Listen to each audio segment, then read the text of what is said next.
गांव में रामू नाम का एक गरीब किसान अपनी पत्नी सीता और 2 बच्चों के साथ रहता था।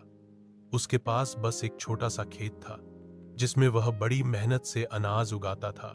बारिश समय पर न हो तो खेत सूख जाते और फसल बर्बाद हो जाती। उस साल भी बारिश कम हुई और रामू की सारी मेहनत बेकार चली गई। घर में अनाज की कमी हो गई। बच्चों को 2 वक्त की रोटी मिलना भी मुश्किल हो गया। सीता परेशान थी, लेकिन रामू हमेशा कहता, सीता, मेहनत और ईमानदारी का फल जरूर मिलता है।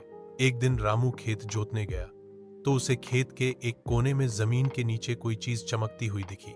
जब उसने खुदाई की तो वहां एक मिट्टी का घड़ा निकला जिसमें सोने के सिक्के भरे हुए थे। रामू ने सिक्के देखकर खुशी तो पाई, लेकिन वह जानता था कि यह धन उसका नहीं है।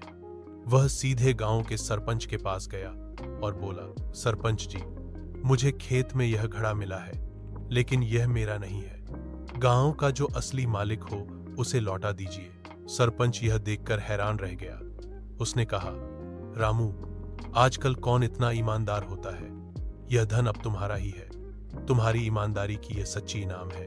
रामू के घर में अब खुशियां लौट आईं। उसने उस धन से अपने खेत को सुधारा, बच्चों को स्कूल भेजा और जरूरतमंदों की भी मदद की।